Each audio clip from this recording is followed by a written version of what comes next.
Okay. Welcome to this important occasion for our university. It's awarding of a Commandino medal and del Monte medal. I am honored and grateful to our rector for participate to this awarding, and obviously to Karine Chemla and Flavia Marcacci. And please, the rector and Lerte Sorini, Gino Tarozzi, and Flavia Marcacci and Karine Chemla, you have the floor, please.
It's with pleasure that I welcome Karine and Flavia here in Urbino at our main headquarters, for this important ceremony for the two medals. So I will read the two motivations. First for Karine, and then for Flavia. Okay. It's with admiration and gratitude that the University of Urbino awards the Commandino Medal to Karine Chemla, a prominent figure in the field of history of mathematics and scientific culture. This prestigious award is a tribute to her extraordinary dedication to the promotion of mathematical knowledge and their unwavering commitment to illuminating the past and charting a course towards the future. Karine Chemla has devoted a significant portion of her career to the exploration of the world of ancient mathematics, with a particular focus on that of ancient China.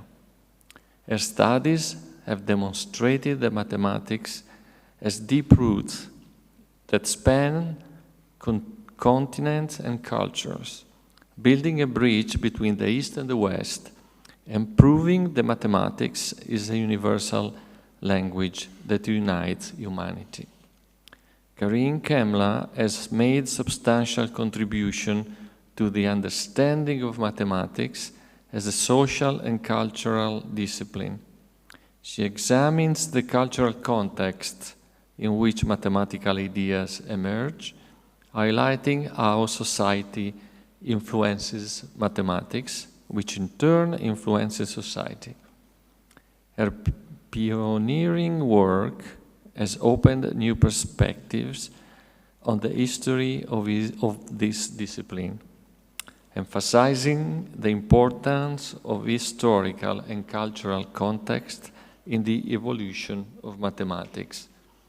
With the Commandino Medal, we honor her exceptional contribution to the understanding of mathematics in a global context and her ability to inspire future generations to pursue mathematical knowledge with passion and dedication. It is for this reason that I award the Commandino Medal to Karine Chemla. Thank you.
So now we'll turn our attention to Flavia Marcacci for the Del Monte Medal. The Del Monte Medal is a prestigious award given to a promising young researcher in the field of history and philosophy of science, as well as to young scientists who have shown exceptional historical awareness. Today, the University of Urbino is pleased to award the Del Monte Medal to Flavia Marcacci for her contributions to the history of astronomy. At the beginning of her career, Flavia Marcacci focused on exploring the history of logic, mathematics, and their connections to philosophy. Later on, she shifted her attention to the history of physics, particularly to the history of astronomy.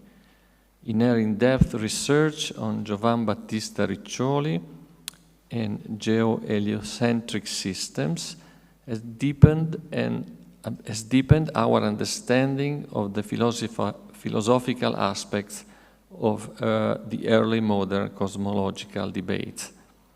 With the Del Monte Medal, we recognize Flavia Marcacci's contributions to our understanding of the scientific revolution in astronomy and this historical context. For this reason, I'm pleased to award the Del Monte Medal to Professor Flavia Marcacci. Thank you.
Karine Chemla studied mathematics at the École Normale Supérieure de Jeanville and the history of mathematics at the Institute for the History of Natural Science in Beijing, China.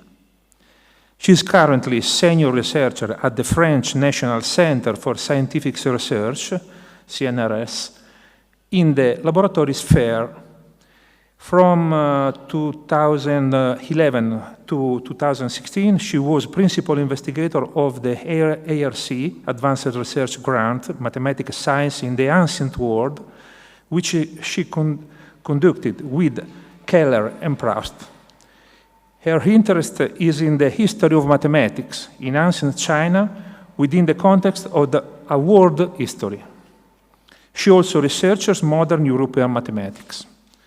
In both cases, she focuses from a historical anthropology viewpoint on the relationship between mathematics and the various cultures in the context of which it is practiced and cultivated. Chemla published with the Guo Shushun Les Neuf Chapitres, which was granted the Hirayama Prize for 2006. She edited The History of Mathematical Proof in Ancient Tradition with the Cambridge University Press, Textual Acts and History of Science with the Springer book series, Archimedes, the Oxford Handbook of Generality in Mathematics and the Sciences with Chorley, Rabouin in Oxford University Press, Cultures Without Culturalism, The Making of Scientific Knowledge, in Duke University Press, Mathematical Commentaries in the Ancient World, A Global Perspective with the Cambridge University Press, Culture of Computation and Qualification in the Ancient World, Number Measurement and Operation in Documents from Mesopotamia, China, and South Asia with Keller and Proust. with Springer 2022. Chemla was awarded the Prize Binot, Académie des Sciences 2006, the silver medal from CNRS in 2008, the Otto Neugebauer Prize, European Mathematics Society 2020, and the Hirst Prize, London Mathematical Society and British School Society, for the History of Mathematics 2021. She is a member of the Deutsche Akademie der Naturforscher Leopoldina, the Accademia Europea, the American Philosophical Society, European Academy of Science, the World Academic Art and Science, and the Académie des Sciences, Belles-Lettres et Arts de Lyon, as well as a doctor honoris causa in Vrije University, Bruxelles. C'est un véritable honneur d'avoir parmi nous aujourd'hui le professeur Karine Chemla pour lui remettre la prestigieuse médaille Commandino.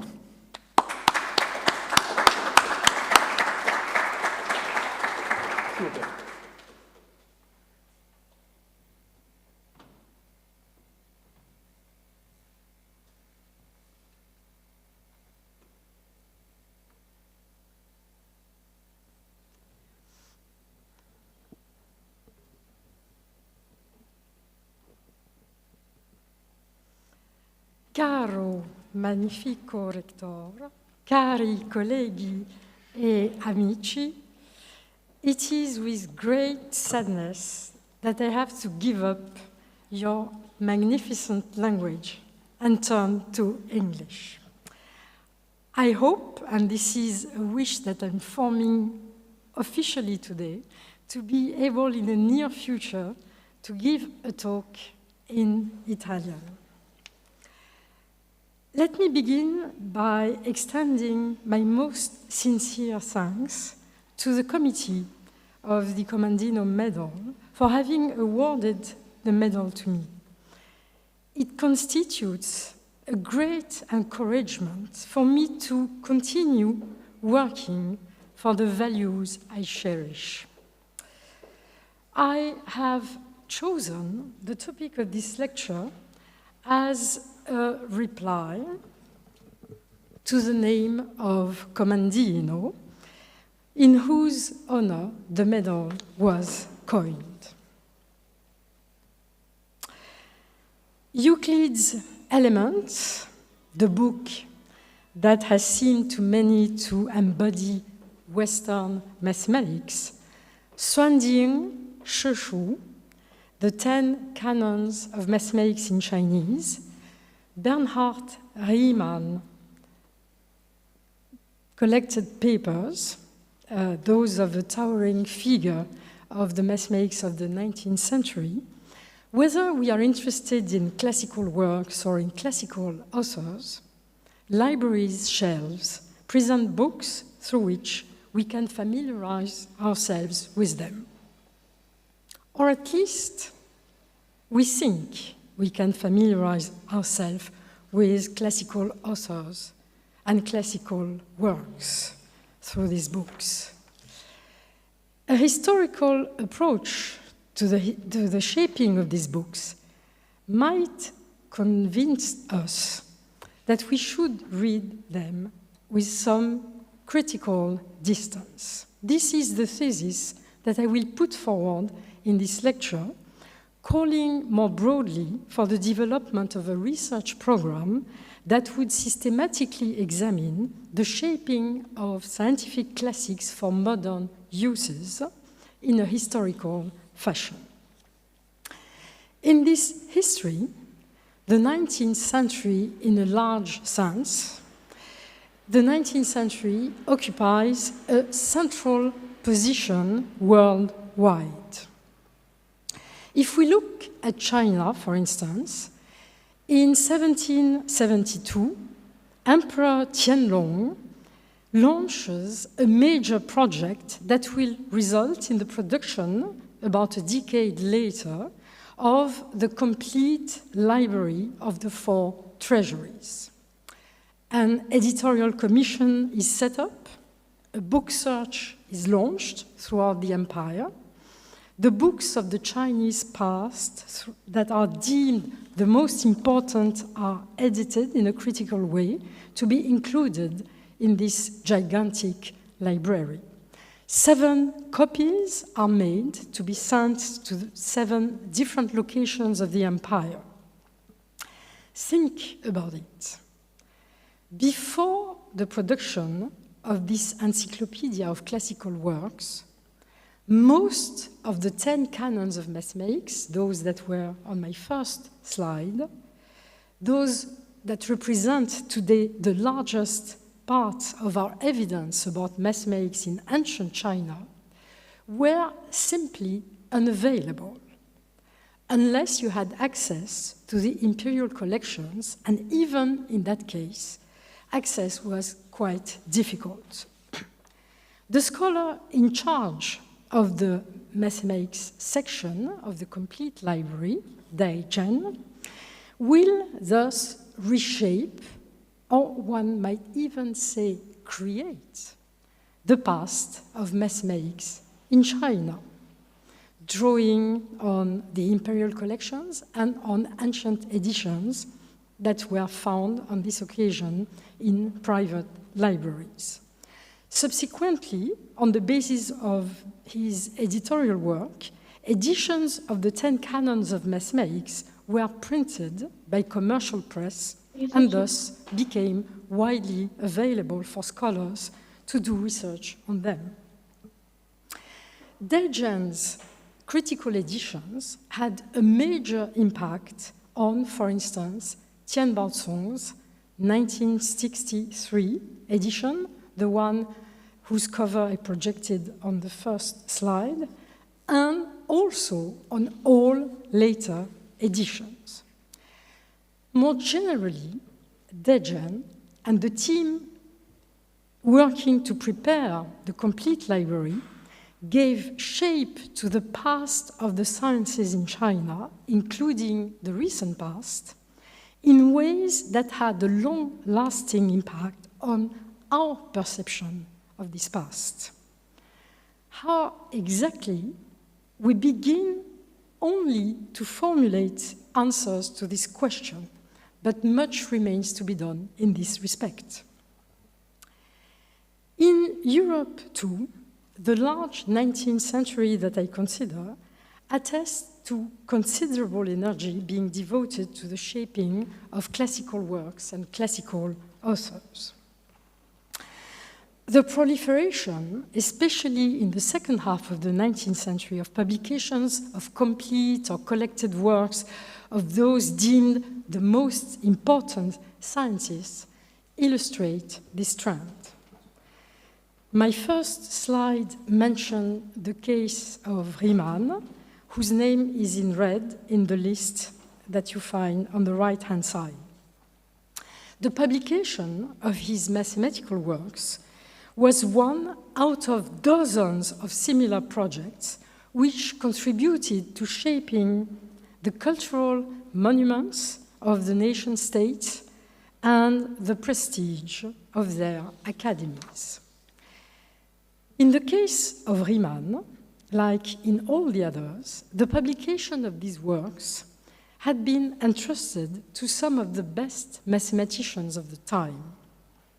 That is, for Riemann, who died in 1866, the German mathematicians Richard Dedekind and Alfred Clebsch, who after an untimely death was replaced by Heinrich Weber.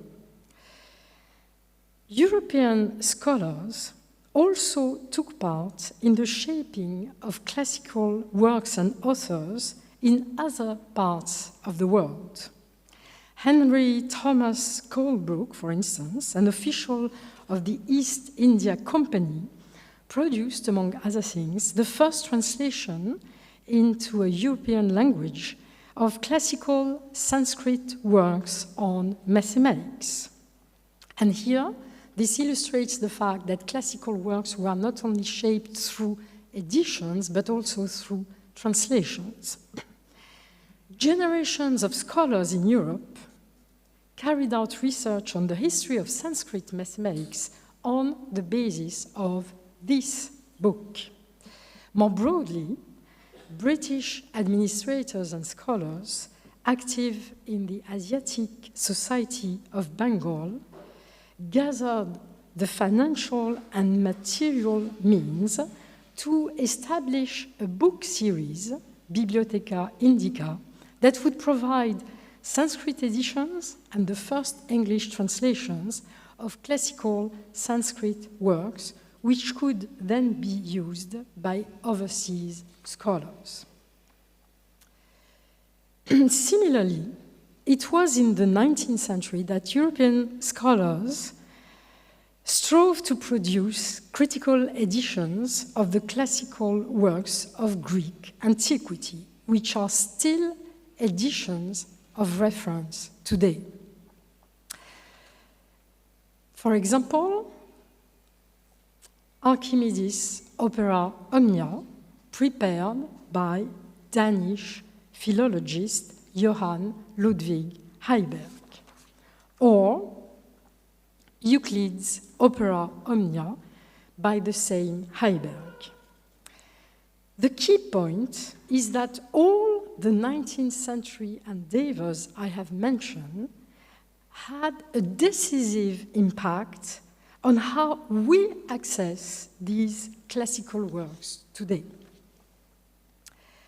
Riemanns Gesammelte mathematische Werke und wissenschaftlicher Nachlass, published by Dedekind and Weber in 1876, republished in 1892 and 1902 with changes, addition, notes, and text, was the basis of the 1898 French translation of Riemann's work, as well as that of the more recent Spanish and English translations.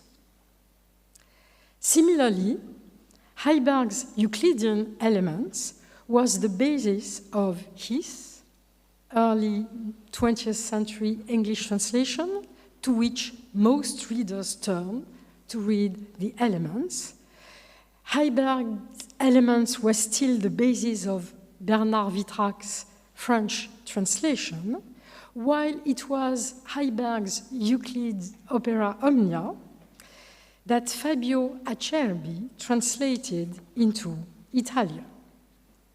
Again, Heiberg's Archimedean opera Omnia is the mainstay of the French translation of reference by Charles Mugler, and it's also the basis for the recent translation into English by Reviel Netz. However, do these 19th century products genuinely provide reliable basis for 21st century scholarship? Some remarks will suggest that this is not the case, and that the time has come to treat these works for what they are, namely 19th century scholarly products that need to be studied as historical objects and situated in their appropriate context. Let me begin with Riemann. As I mentioned, the publication of his mathematical works and scientific nachlass was essentially prepared by two of the most eminent mathematicians of the time, Dedekind and Weber. Emilio Hafner has studied the work the two men carried out in the context of this enterprise, drawing on the correspondence they exchanged, notably during the years during which they were preparing the edition, correspondence that has been recently published by Catherine Scale. What this rich evidence shows is that to prepare the book, in addition to writings that Riemann himself prepared for publication, the two editors selected from the archive texts that they thought worthy of publication, thereby shaping the image of Riemann on the basis of their own system of values. Concretely, for these works, Dedekind and Weber checked the mathematics, redoing the proofs, adding notes to make the text understandable. Sometimes they corrected errors without mentioning them. Sometimes they completed drafts that in the Nachlass consisted simply of formulas. In brief, editing was a mathematical work. It shaped Riemann for consumption by other mathematicians, orienting how Riemann was given to read in various ways.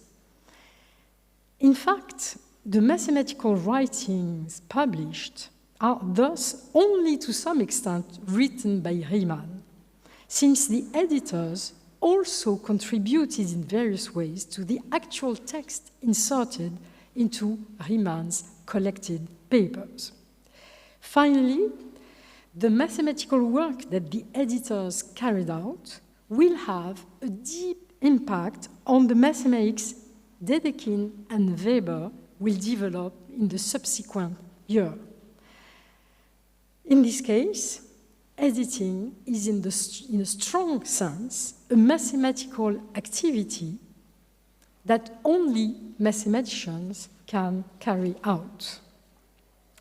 Hafner's analysis is thus an invitation to study complete works of this kind as historical objects and to use them in our historical work only with the critical awareness that such a historical inquiry can provide. Despite obvious differences, Riemann is a modern mathematician, Euclid a scholar of antiquity, Dedekind and Weber are mathematicians, Heiberg a philologist. Despite these differences, exactly the same remarks hold true for the Euclid that Heiberg shaped. Just look at the title of one of the last articles that historian of Greek mathematics Wilbur Knorr, the very regretted late Wilbur Knorr, published. I read the title, which is quite telling: The Wrong Text of Euclid on Heiberg's text and its alternative. Basically, Knorr's argument is this: Heiberg started from an a priori idea of what Euclid's Elements was.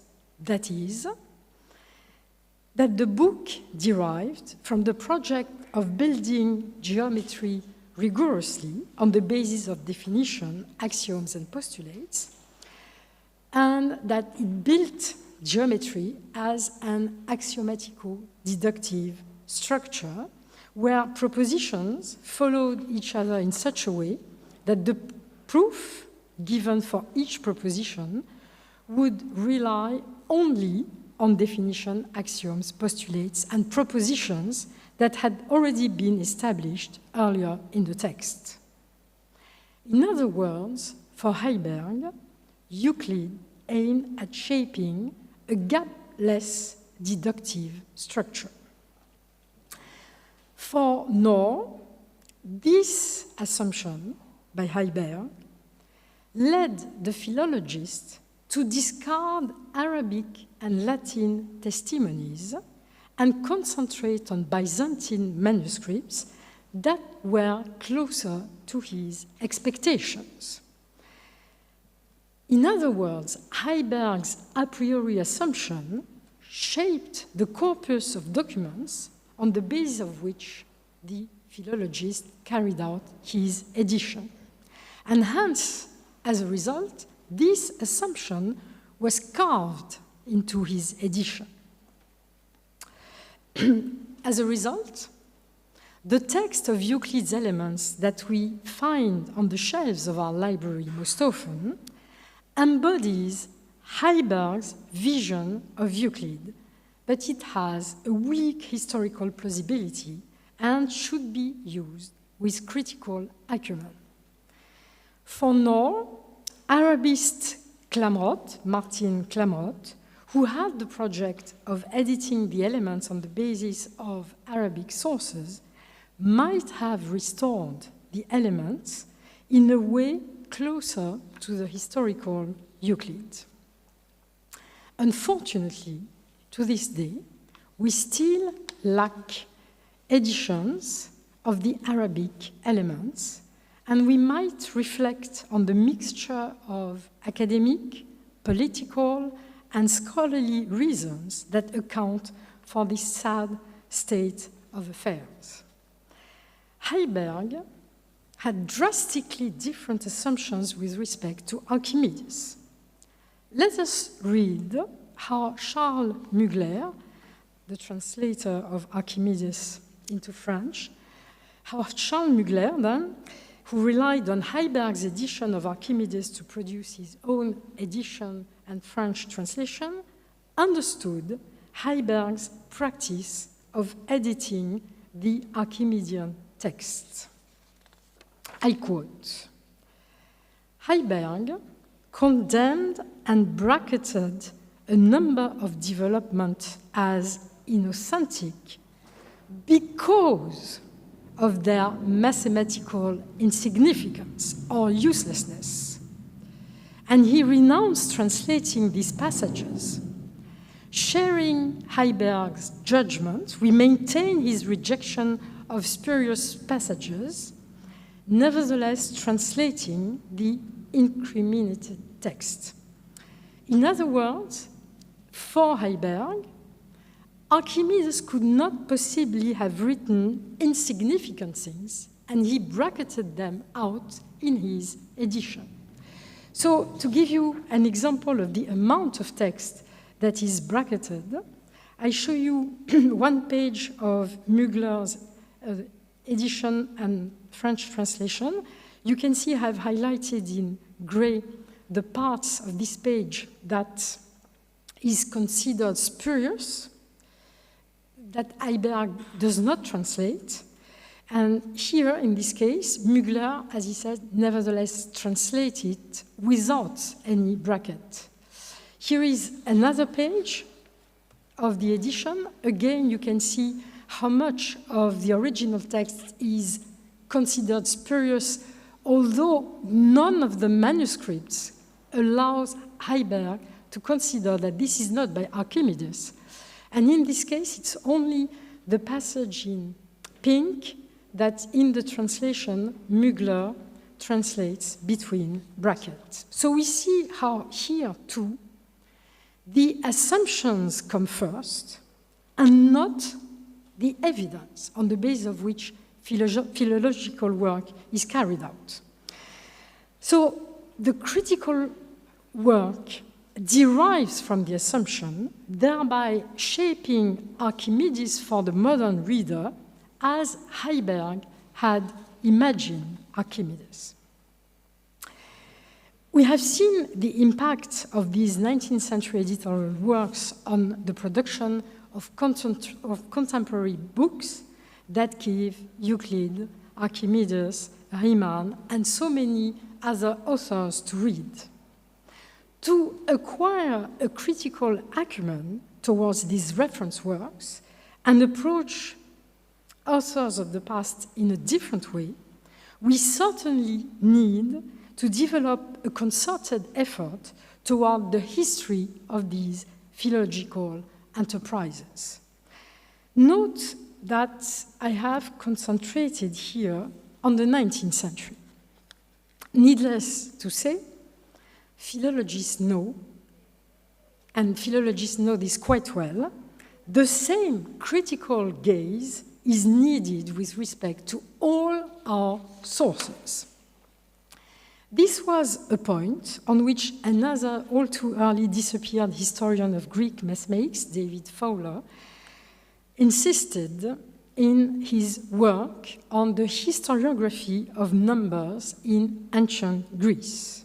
I quote, "Almost all of our written evidence about Greek culture has passed via Egypt, and almost all of it has been later rewritten from the 9th century AD onwards in a modernized Byzantine script.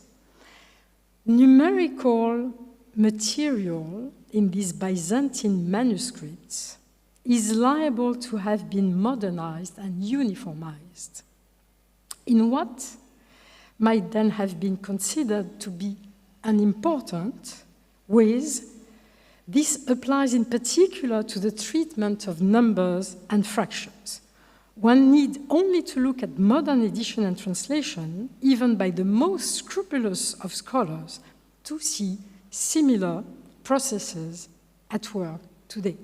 So through re-editing, through translating, often numerical notations are changed as if it was unimportant, but the key point is that this has major impacts on the historiography.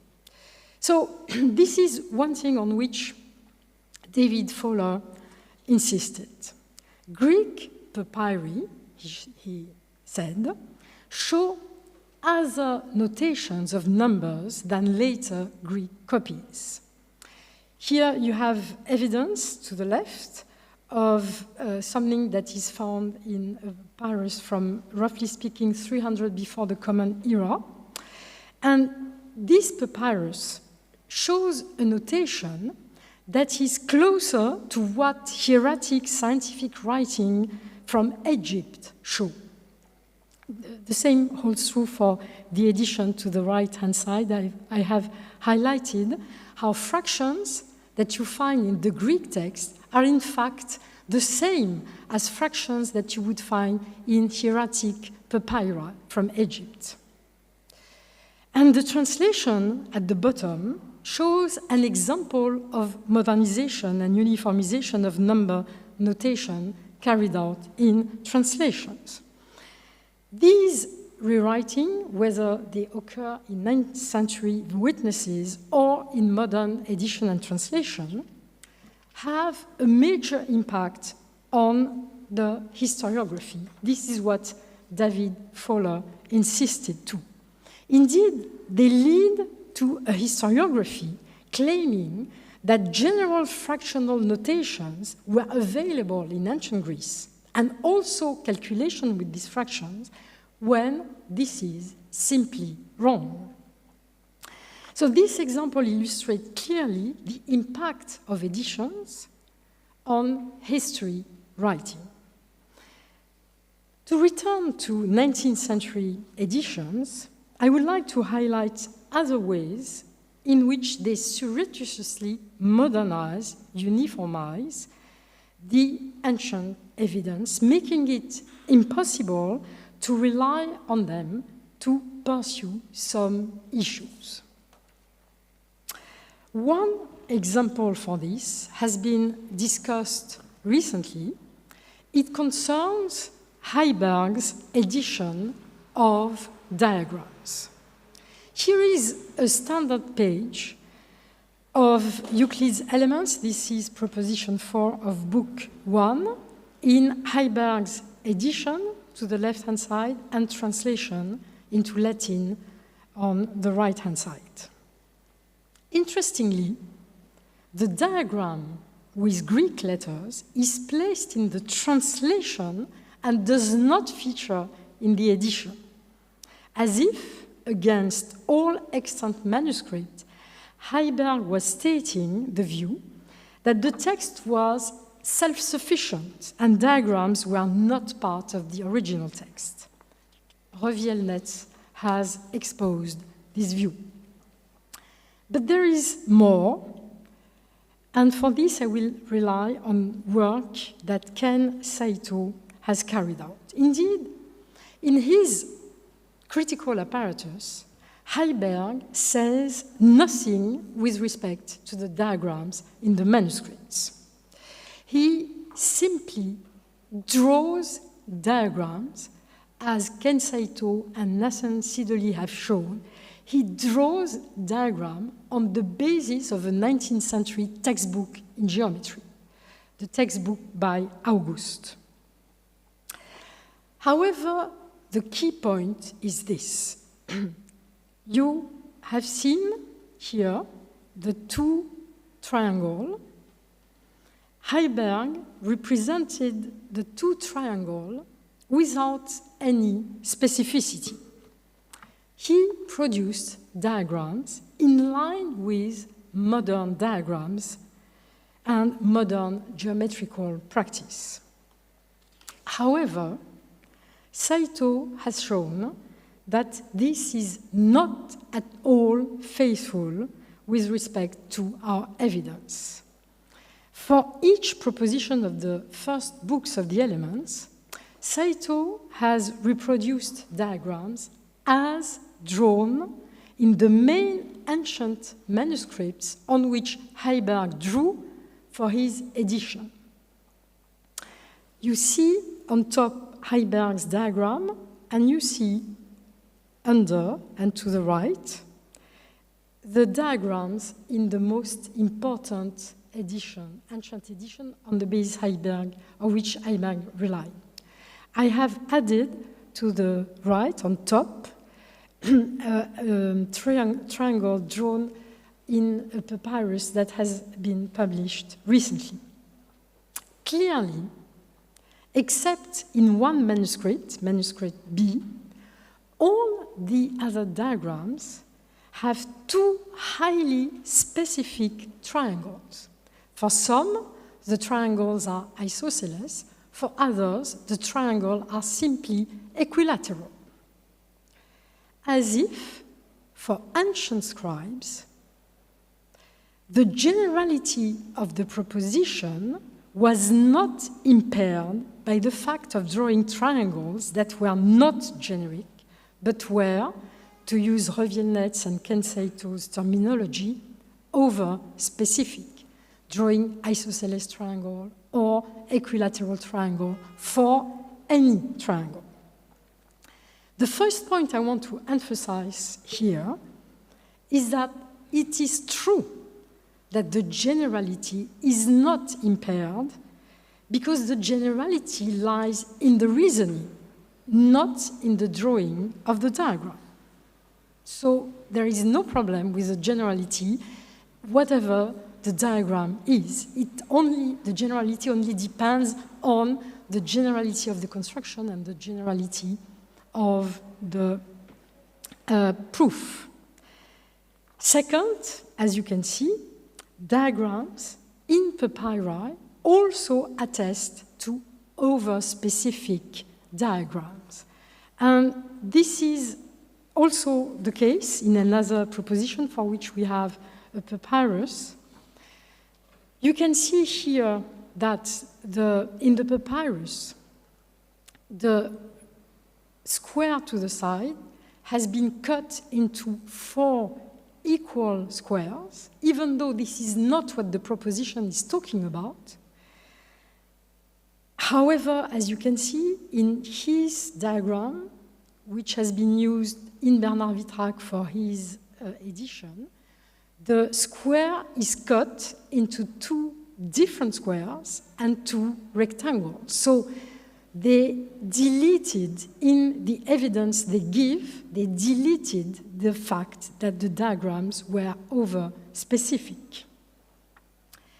Now, by modernizing diagrams inserted in his Euclid's Elements, what Heiberg makes impossible is the fact that one can rely on his edition to inquire into scientific practices with diagrams. Exactly the same problem affects the critical editions of diagrams of ancient Chinese mathematical texts. Of the 10 canons I have mentioned on my first slide, I will simply mention 2, and to begin with, the Gnomon of the Jaw, a book we believe to have been composed between 100 before the Common Era and the 1st century, a book for which in 656 two ancient commentaries, one by Zhao Shuang in the 3rd century, another one by Zhen Luan in the 6th century, were selected to be handed down with the text of the canon. In fact, all the ancient editions we have for the Gnomon of the Zhou rely on the 656 edition by Li Chunfang. I will mention that again in a moment. So this is a canon that deals with mathematics for the astral sciences, and it's only in the commentary by Zhao Shuang, the 3rd century commentary by Zhao Shuang, that we find diagrams, not in the canon itself.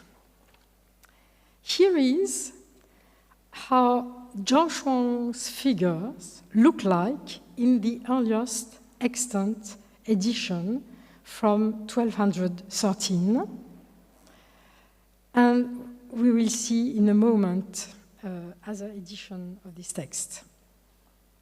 So, first, in Zhao Shuang's commentary, we have a set of 3 diagrams. This is the first of the 3 diagrams. It's called the figure of the hypotenuse. And I would like simply to insist on 3 points.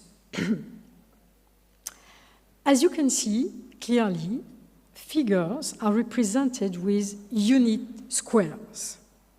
Moreover, you have mentions on the diagram and on the 2 sides of the diagram, mentions that I have translated to the left, mentions that indicate that the diagrams deal with right triangles and with the simplest of them all, the one whose sides are 3, 4, and 5. So first thing, we have unit squares, and we know that these unit squares highlight the right triangle whose dimensions are 3, 4, and 5. Second, you can see that there are mentions on the diagram, and you can see in the translation, I have highlighted in red some of the terms that the mentions on the diagram refer explicitly to the specific dimensions of the figure. You have the fact that the base is 3, the height is 4, and so on. So you have specific mention to numerical values. Finally, you see that the mentions refer to colors. I have highlighted the colors in green, vermilion, yellow, blue-green. Exactly the same feature holds for the figure called right figure, a figure that looks wrong because you have a square in the middle, which is titled, the mention refers to the area of the base of the right triangle and refers to a gnomon, but the diagram shows no gnomon, so there is something wrong in the diagram. And exactly the same remarks hold true, the same material features, the same remarks on the mentions, and the same fact also that the diagram is wrong because the square in the middle seems to be ill-placed since the mentions refer to a gnomon.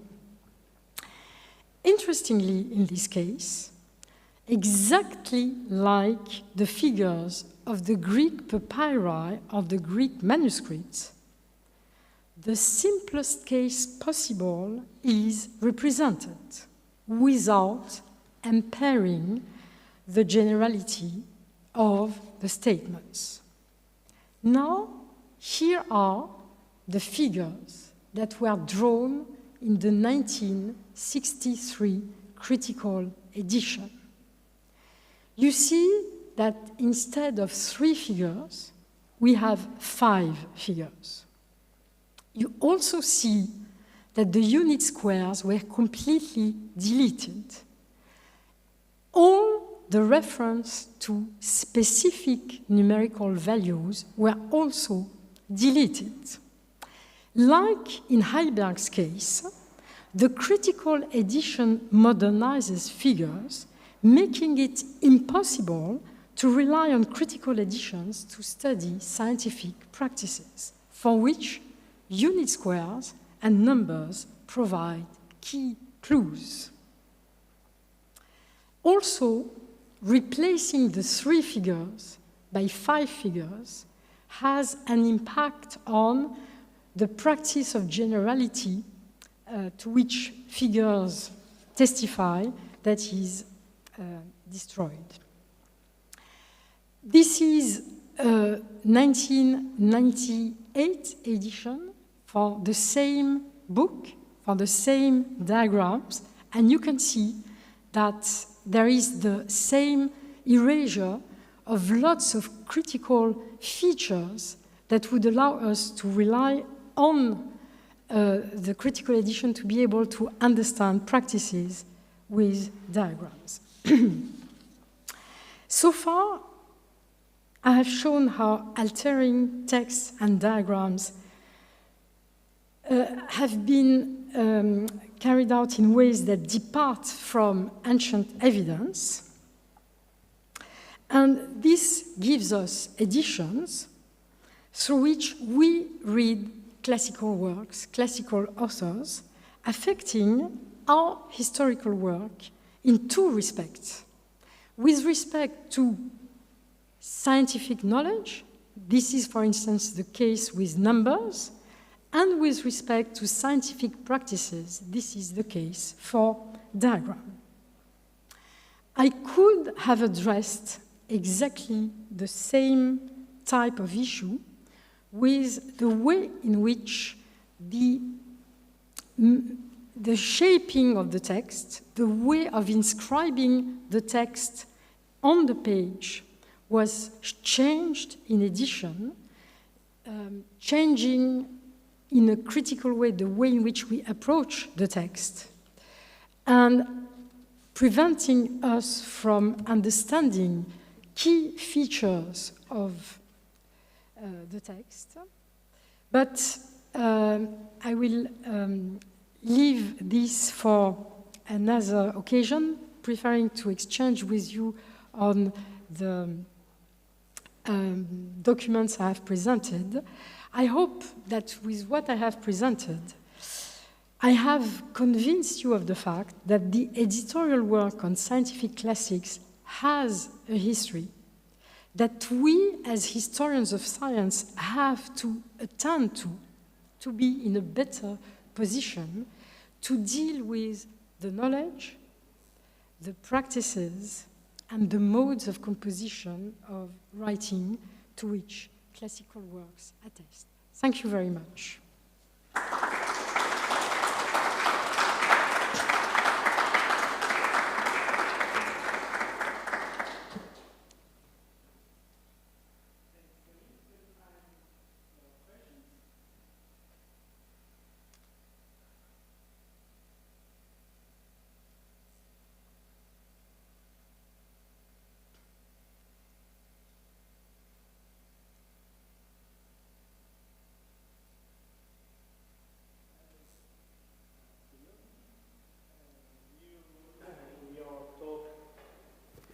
Thanks. In your talk, you mentioned Fabio Acerbi and Ken Saito, but they have a very strongly different position about diagrams. And in particular, for Acerbi, there is no space for diagrams because, in a certain sense, Greek language is diagrammatical in itself. And my question is, if in Chinese culture, Greek culture, and also other one, Arabic representation of Euclid's and so on, your feeling is more connected to the idea that, okay, diagrams is important, but in a certain sense, diagrams is already in the text, or if more or less diagrams, yes, it's we need a representation external, and we have to precise the representation. But if the language has the power to represent the diagram without a diagram or not only in Greek, but also in Chinese and other cultures. Okay, so you will remember that I pointed out the fact that Heiberg had placed diagrams in the Latin translation and not in the Greek edition, as if the diagram was not needed for the text. However, Revielnetz has shown that there are some letters that you cannot know where to put in the diagram from the text, because the text refers to the letter without telling you where the letter is. So he has provided a list of such letters that you would not be able to locate in the diagrams if you didn't have the diagram with the letter. So this is very strong evidence to show that the diagram was indispensable.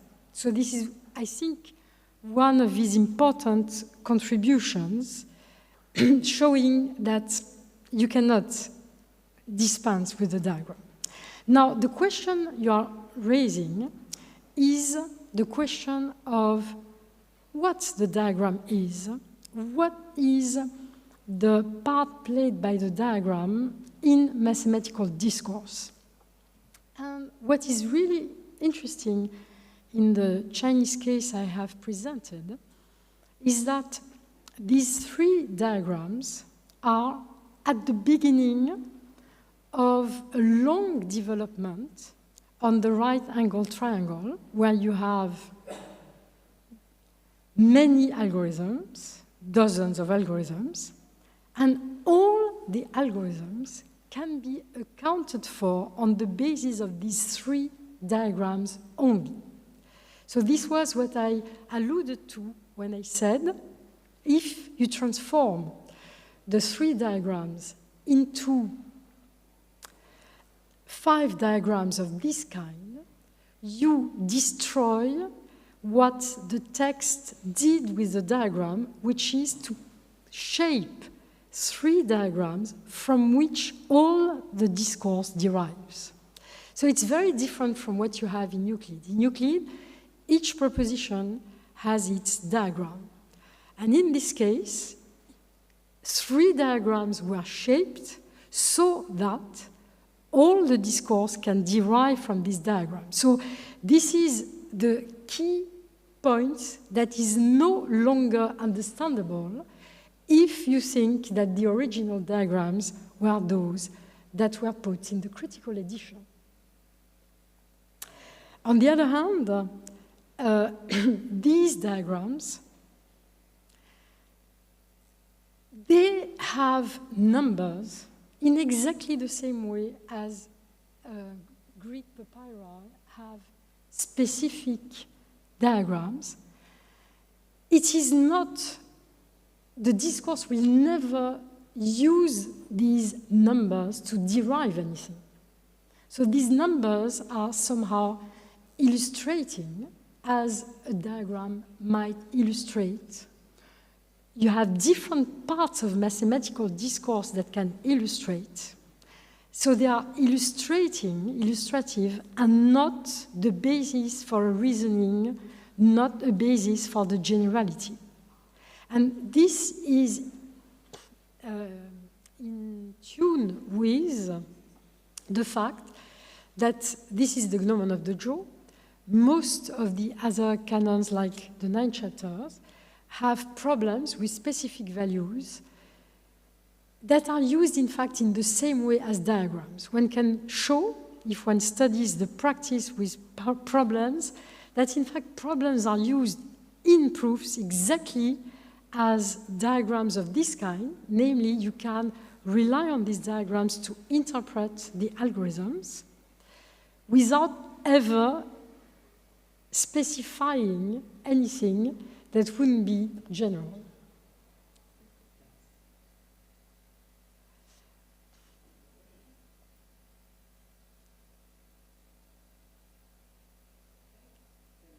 Thanks a lot.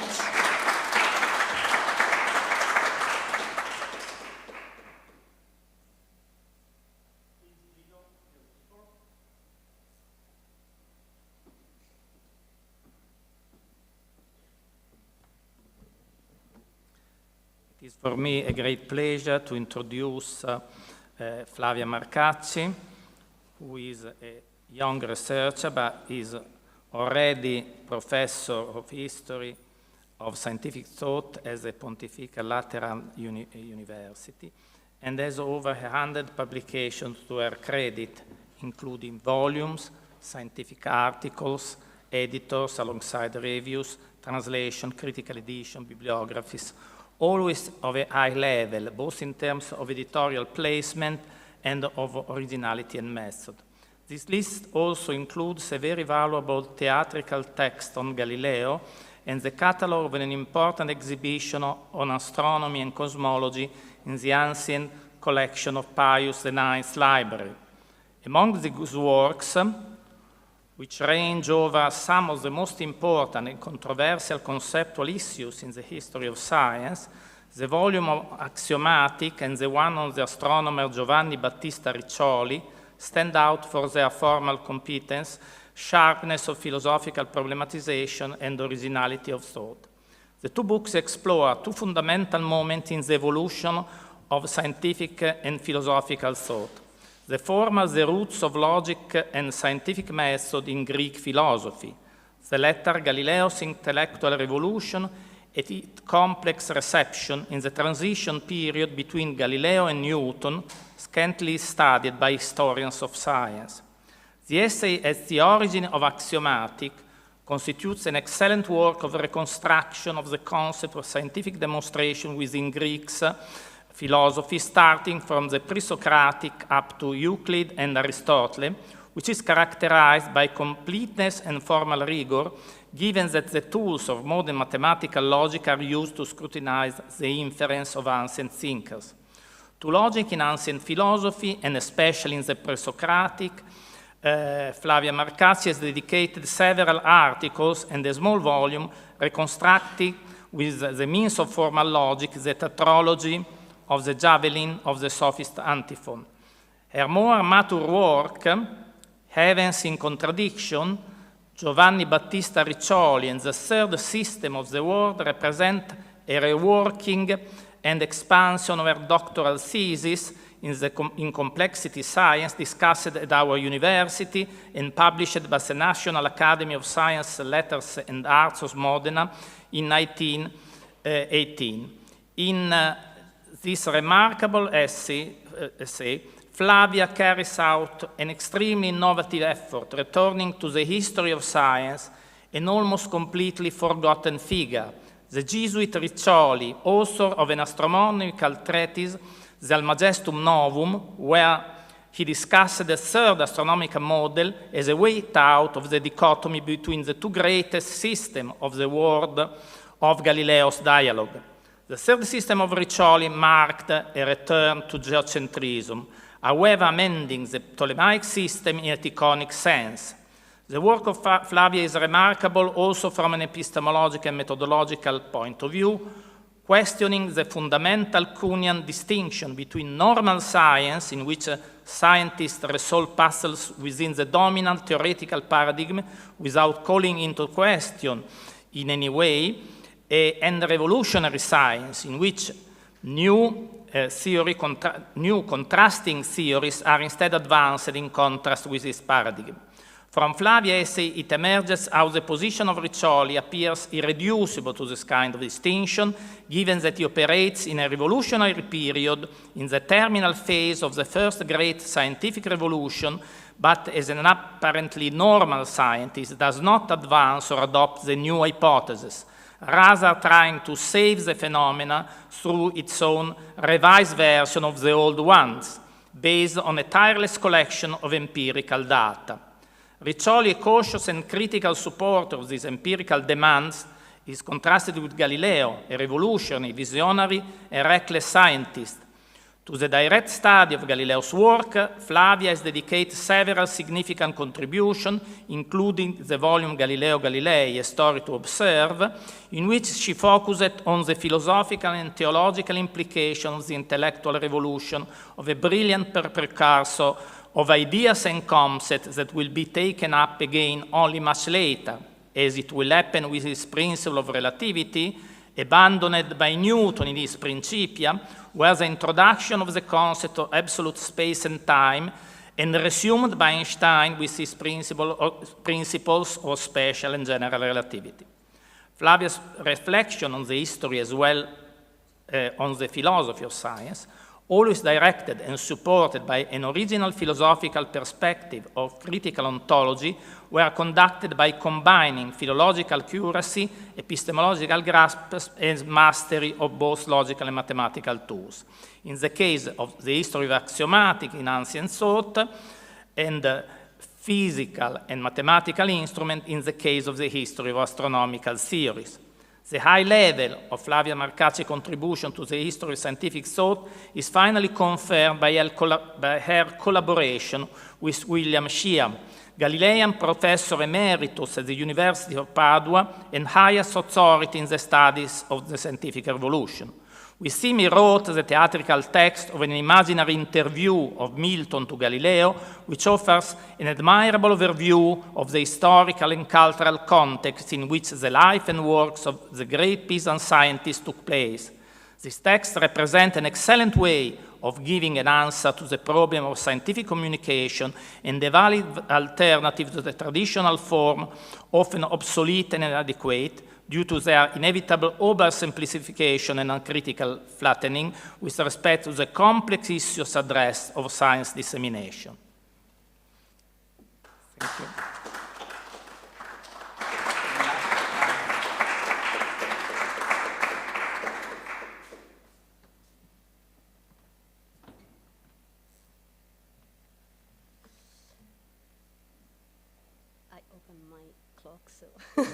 I'll stay in time, I hope.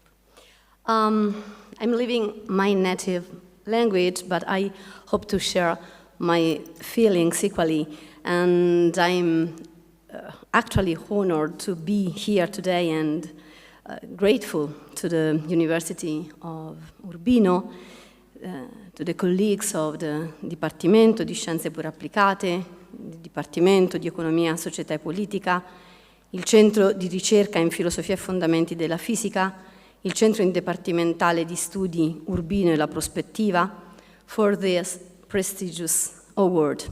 I would like to express my deepest gratitude to all magistri, colleagues and friends who have supported me through these years devoted to studying the history of astronomy.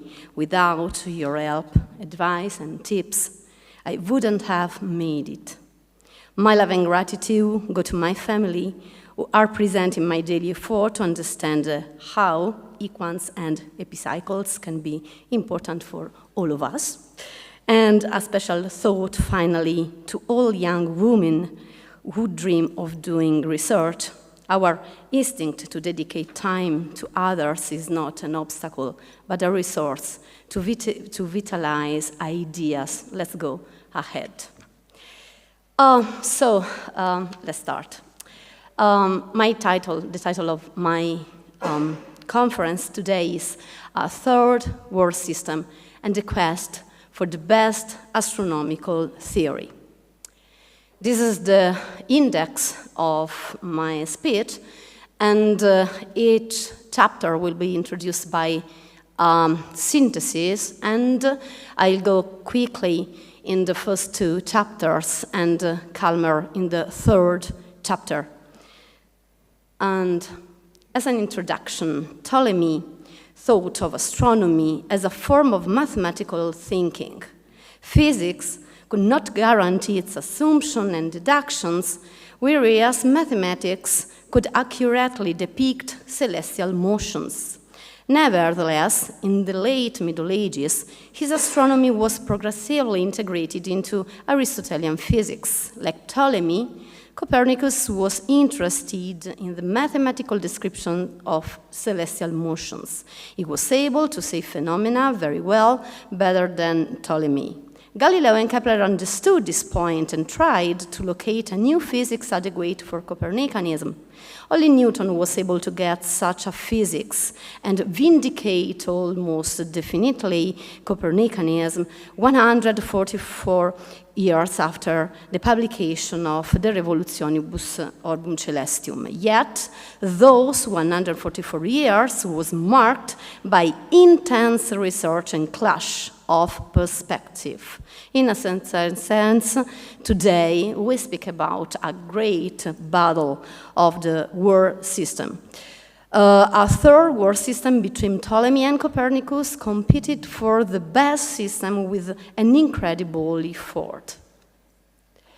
It was the year 1611 when Father Clavius wrote, "Since things are thus, astronomers sought to consider how the celestial orbs may be arranged in order to save these phenomena." Clavius was referring to Galileo Galilei's discoveries, the surface of the moon, the Medicean planets, the supposed satellites of Saturn, the phases of Venus, and so on.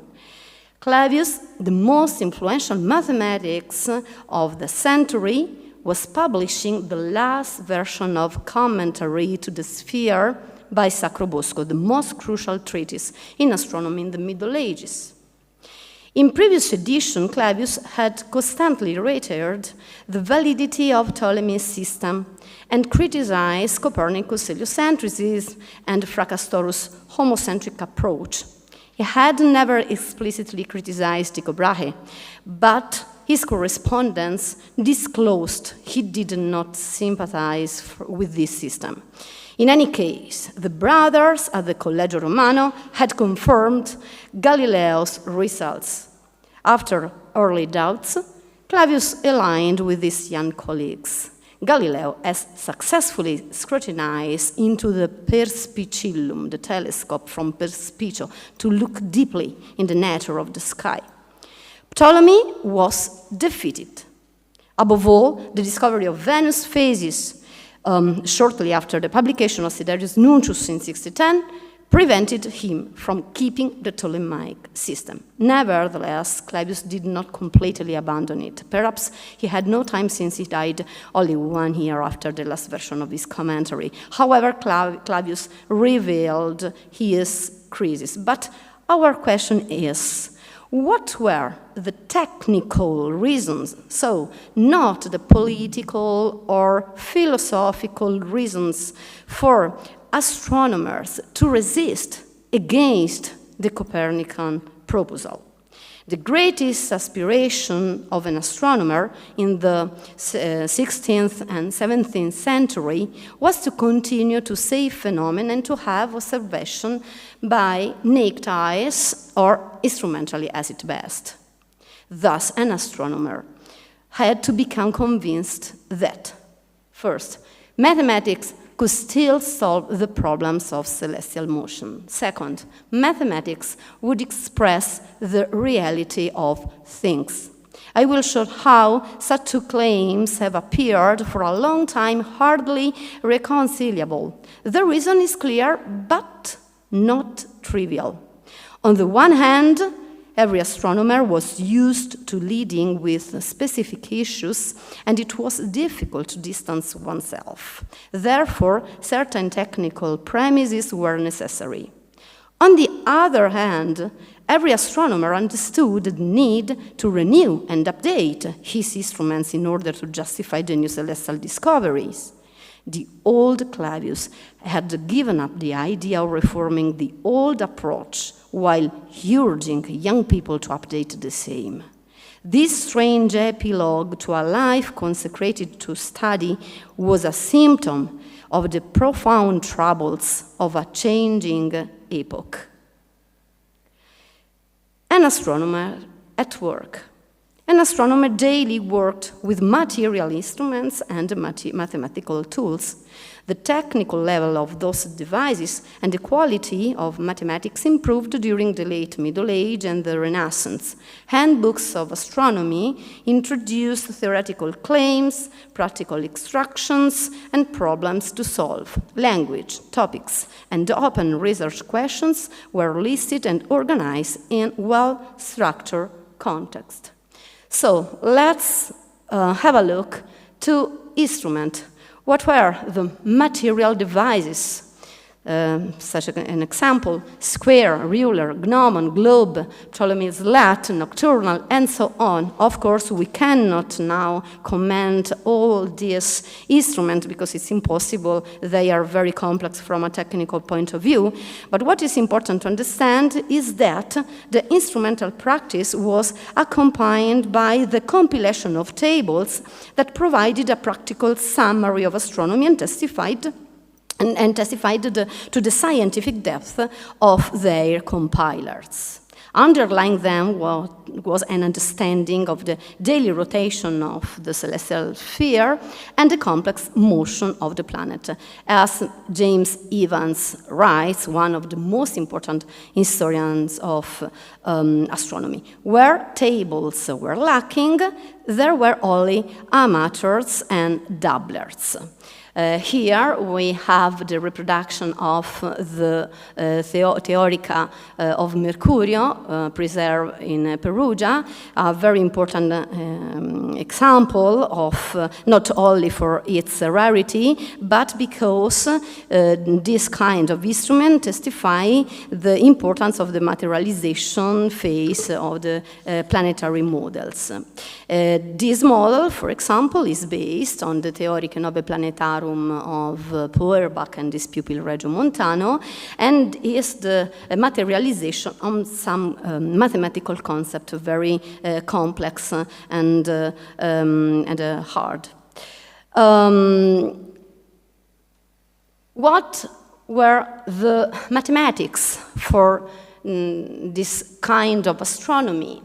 We know common method as deferent and epicycle, where the planet rotates on the epicycle while the epicycle center moves on the deferent, useful to justify such aspect of the irregular courses of the planets, or the eccentric, or the equant, invented by Ptolemy, or the concept of equation. What was an equation for an astronomer? An equation is the difference between the actual value and the mean value of some quantity, for example, angles. So you have to understand the way to calculate what were the instruments. But we must add also the fact that during the 17th century, also the discovery of the Keplerian law became a new kind of instrument to be integrated with this classical approach. To understand well what happened, what were the open research problems for any astronomer? Essentially two, not only these two, but these were the most important. The so-called first inequality, prima inequalitas, that is the variation of velocity along the trajectory of the planet, and the so-called second inequality, to say the irregular course of the planets, which sometimes seem to stop and turn back, describing a lemniscate, a loop in the sky, as we saw in the animation before. So, what happened in the production of tables? Before Copernicus, astronomers used essentially the Alfonsini's tabulae, compiled on the basis of a kind of integration between the Ptolemaic astronomy and the Eudoxian astronomy and the homocentric theory.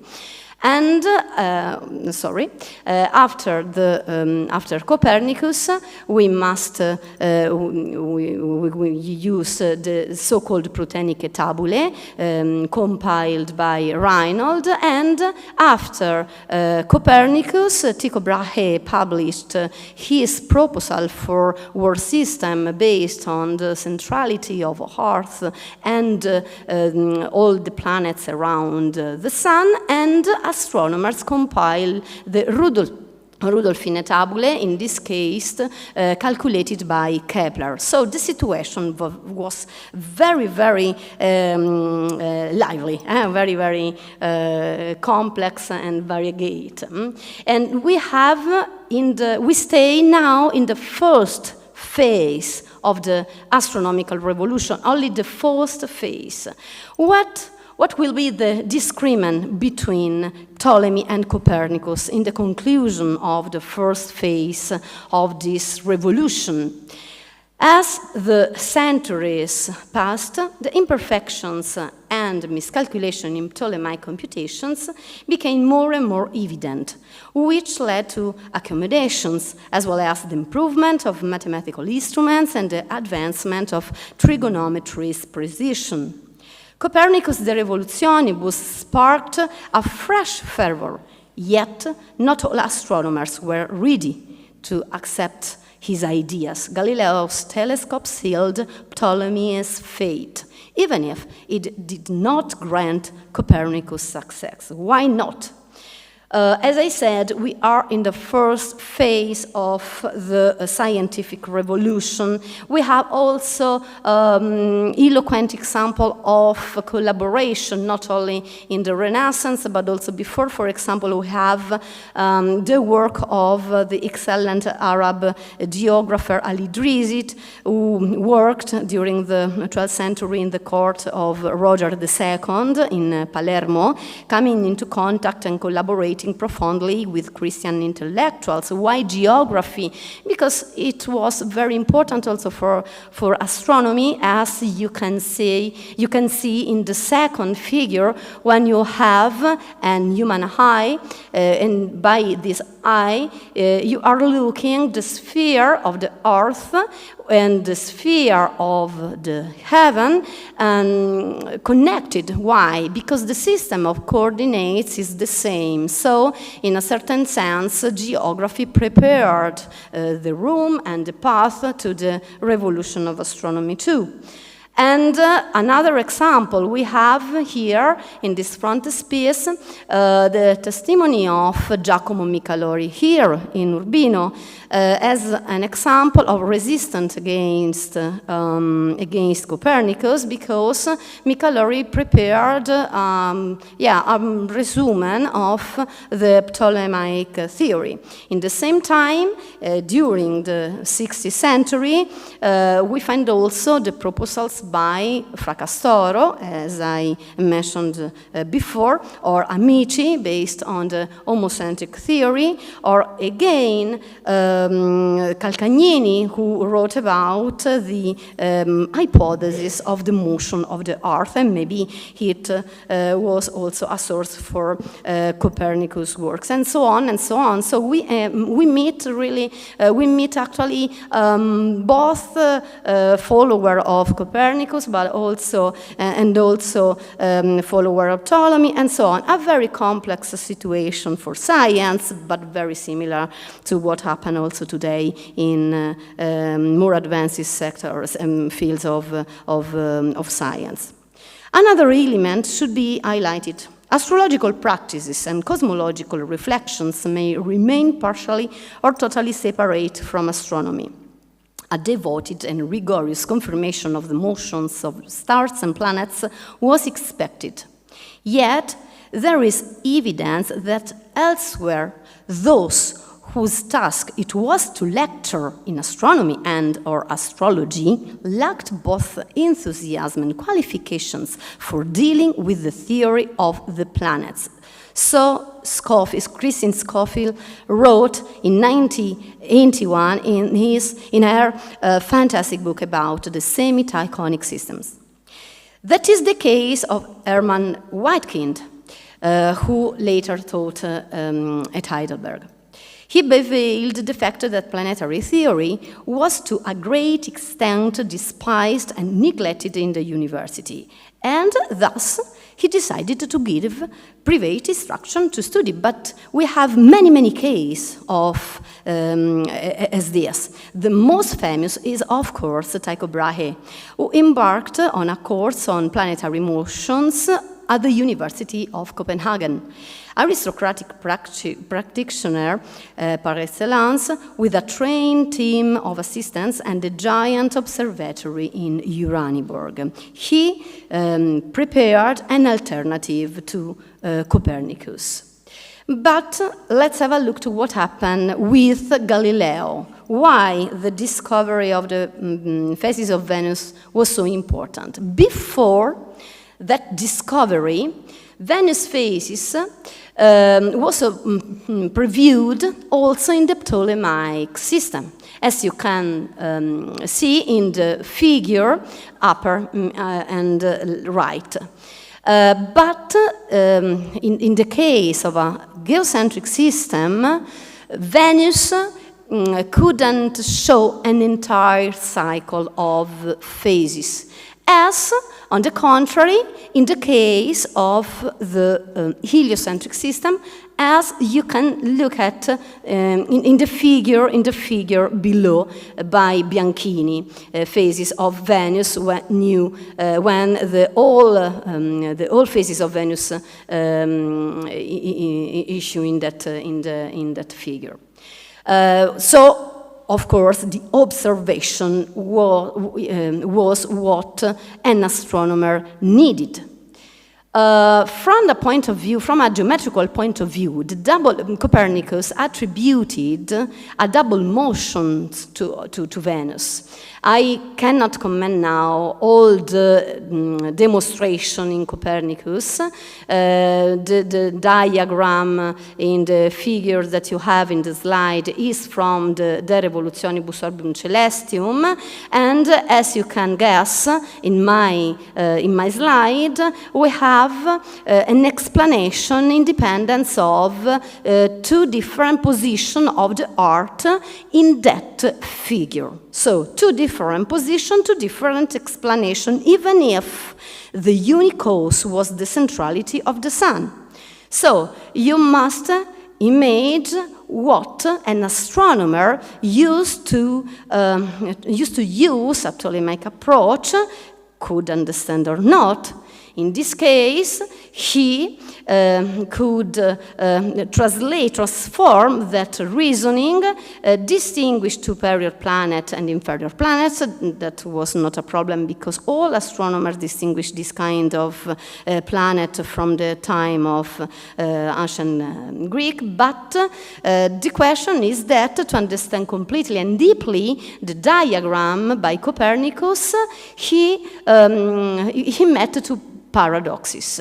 The first paradox is that on the one hand, in Copernicus, you have a simplification resulting from the Earth revolving around the mean sun. Mean sun is the average position of the sun. And on the other hand, the apsidal dependence of the Earth's motion only becomes clear when recalling the Ptolemaic scheme. This is a first paradox, a first effort that a Ptolemaic astronomer might do. The second paradox is that in the Copernican diagram, the distance Earth mean sun seems fixed, but it isn't so, and you need an approximation to this. Okay, so this just to understand what was the difficulty for an astronomer who practice daily astronomy. But let's go deeply in the question. We move on the second phases of this revolution after the Galileo's discovery, okay? And the things became more and more complicated from a certain point of view. Doubts and irregularities were everywhere in astronomy at that age. How can one get out of doubt and find convincing solutions? Copernican theory gained ground on alleged ease and accuracy. However, not all astronomers perceived the simplicity and accuracy of the predictions, and not a few raised doubts. Tycho's intermediate system appeared at the end of the 16th century, raised again after the death of Tycho. Two facts gave strength to Tycho's model and its variant: the advent of the telescope, and now we'll understand why, and the placing of the De Revolutionibus at the Index Libri Probitorum. As a variant of the third world system, Riccioli elaborated a geocentric model able to integrate Keplerian laws into the geocentric point of view, geo-heliocentric point of view. Copernicus' system had an explanatory, not just descriptive capacity. This is the crucial point of all discussion. Based on a single cause, the centrality of the Sun, that accounted for all significant anomalies. Nevertheless, this epistemological distinction was not perceived, even by Copernicus himself. Astronomical knowledge kept having, we would say today, correlative value, not producing causal explanation. The mathematicians did not immediately discuss the physical implication of the question, but insisted on the Copernican model practical and applicative aspects. In this way, they began to consider whether it was convenient to invert Copernicus. So this is the system proposed by Tycho Brahe, with the Earth in the center, the Sun around the Earth, and all the planets around the Sun.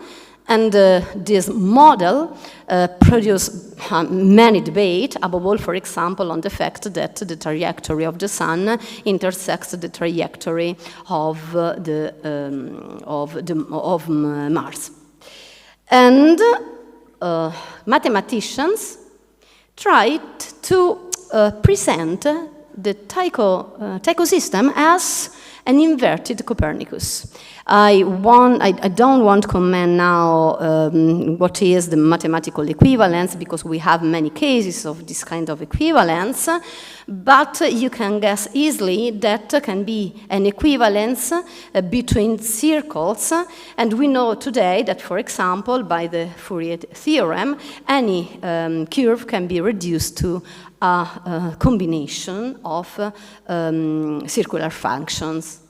So this is the technical reason of this equivalence, of the mathematical equivalence of Tycho and Copernicus from only from a mathematical point of view, but astronomers practice mathematical essentially.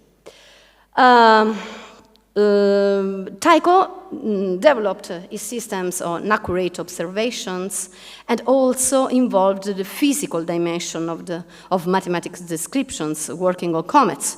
He demonstrated how the heavens were not solid. His system began to spread with variants formulated by mathematicians and astronomers, and one of them is Riccioli. However, the real fortune of Tychonic system was posthumous and due to the advent of the telescope, because in the geocentric system, the telescopic observation can be assumed inside this this form of geocentrism, and the places of the Revoluzionibus and the Index. So the Jesuit order was particularly interested to understand this kind of model. And in this iconography, we recognize Tycho. This is a Doppelmayr, so a very famous cartographer of the century later. And on the right, that is Riccioli as the most important epigon of the Tycho system. But let's have a look to one of the most famous frontispieces in the history of astronomy. This is the frontispiece of the Almagestum Novum, published in Bologna in 1651. And on the top of the frontispiece, there's the man of God. And number, measure, and weight. God arranges all by number, measure, and weight. In the upper left, the sun shines amidst its planets. Around the sun, we have Mercury, Venus, and Mars, exactly as in the Riccioli's system. And the presence of the sun is an invitation to prayer.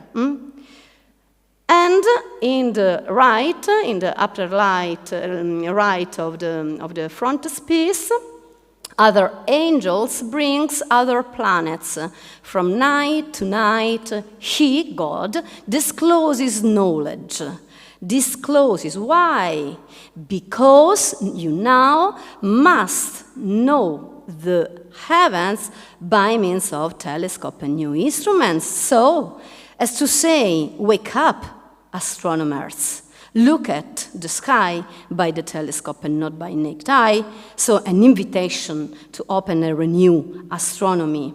And around these angels brings Saturn, the moon with its mountains, and the satellites of Jupiter, and so on. But what happens to in the center of the scene? We have on the left Argo, the man of 100 eyes, that and who has in his hand a telescope to look at the sky. In the from his mouth, the words, "I shall behold your heavens and works of your fingers." And on the right, the Virgin Astrea, maybe the Virgin Astrea, and she says, "God's work shall not change throughout all eternity." So what we can change is our idea, our way to look at the sky. In the hand of the Virgin Astrea, it's a scale, and on the plate of the scale there are two systems. The heavier is the system by Riccioli, with the Earth in the center and the sun around the Earth, and Mercury, Venus, and Mars around the sun. The other planets go around the Earth again. So this is a variant. It's different from the system of Tycho for many reasons that, okay, we can debate now. In the other plate, you look at the system of Copernicus. Important, very important to say that the battle is between Copernicus and Riccioli in this case. And who is that? The old man, Ptolemy, of course. Nobody can consider Ptolemy now. Erigor, dum corrigor. He is saying, I am raised, but I am being corrected. His only hope is to be corrected. Riccioli declares himself sometimes Ptolemaic, sometimes a semi-geocentrist.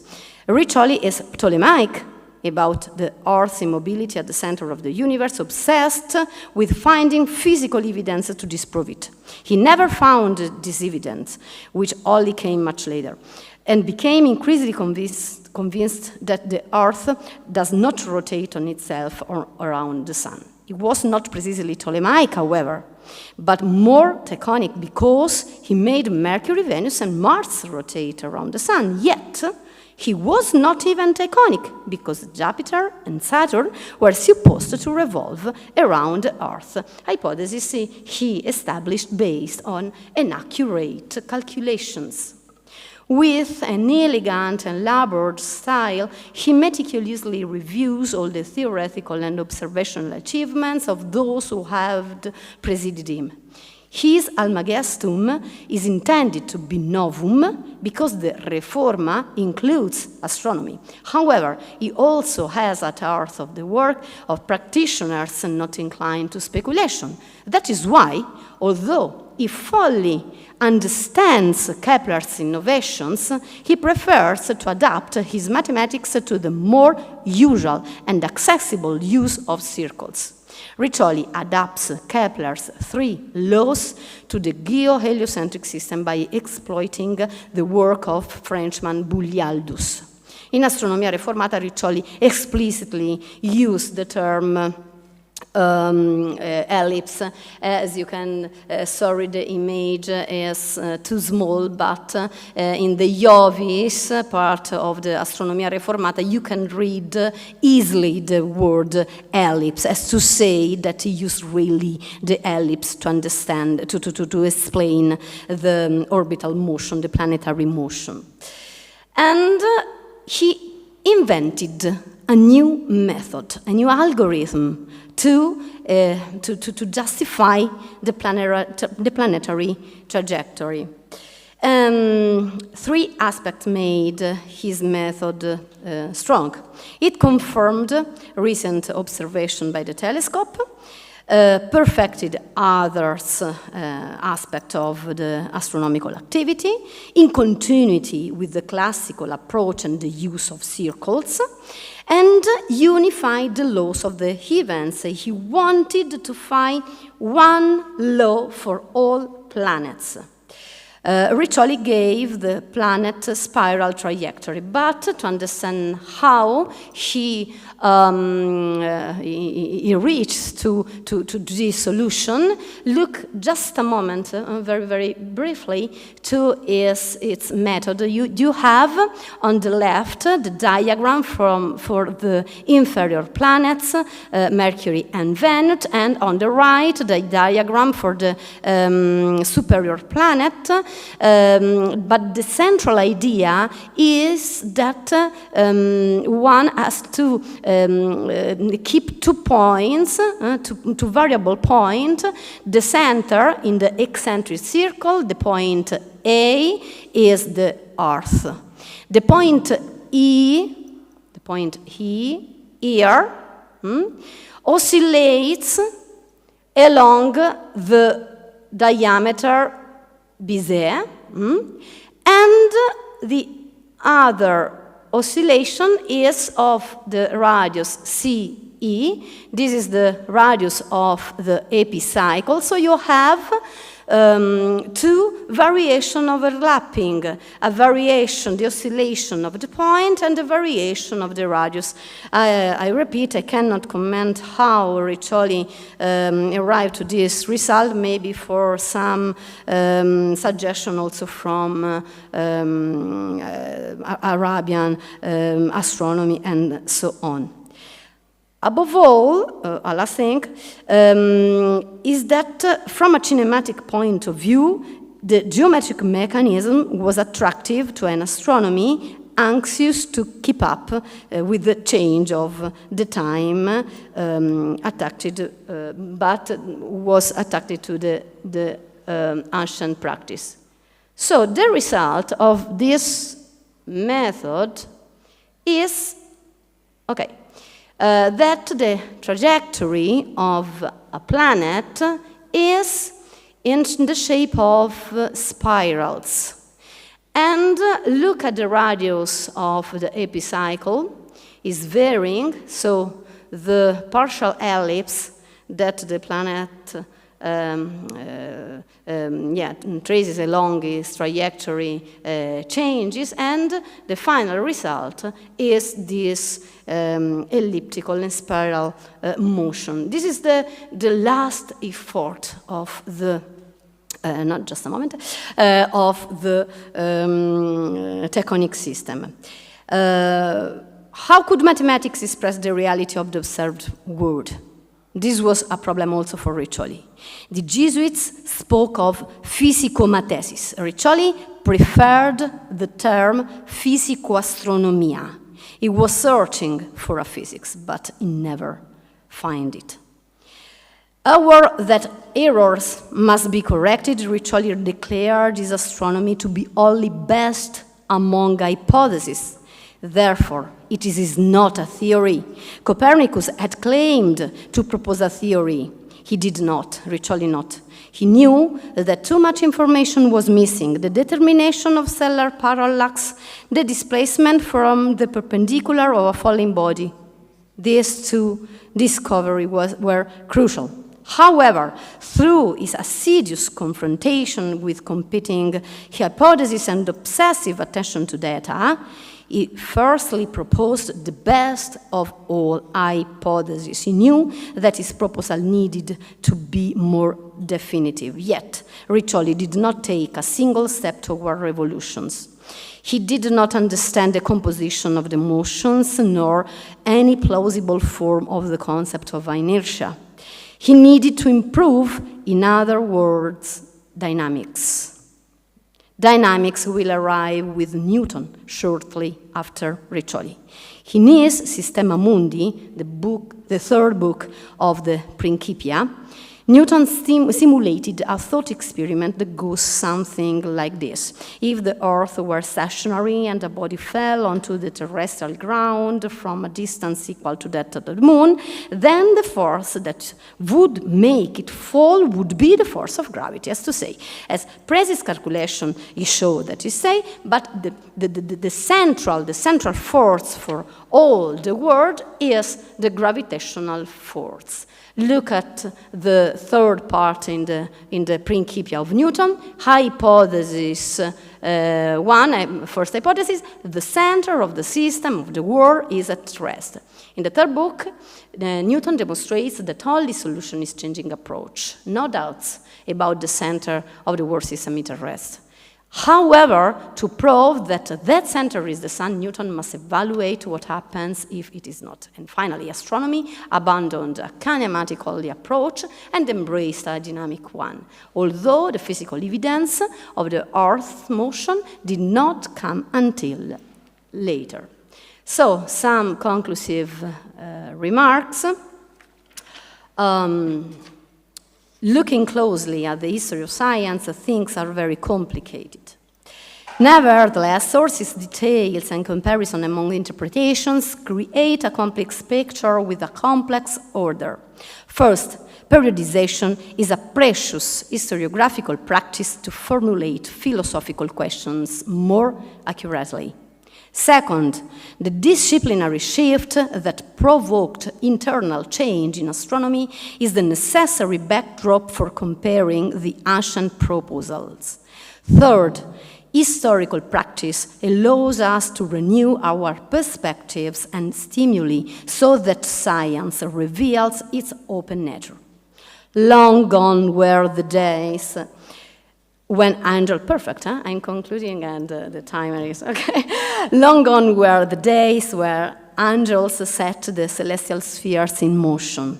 Now, angels help make observations and measurement, as in this very beautiful vignetta calcographica, sorry, I don't know how to translate this in English, and where we can look at some angels and kids to observe the sky and doing with instruments. And on the other hand, Riccioli also wanted to abandon this explanatory view when he wrote, not without irony, that the celestial intelligences could not cause the motions of stars and planets. They would have been very unintelligent to make celestial objects make such complicated turns. This is very interesting for theologians. Thus, were the astronomers therefore convinced the mathematics should remain at the center of astronomical practice and be used to describe the real world, during the 144 years between the De Revolutionibus and the Principia Mathematica by Newton, mathematics never abandoned astronomy and remained its fundamental tool. Astronomy never stopped asking mathematics for the tools to demonstrate reality. The careful reading of sources, a central activity for the historians of science, makes the scenario even more complex than some philosophical synthesis manage to describe. In those years, observational and instrumental practice was greatly implemented, and technology provided more adequate appliances for research.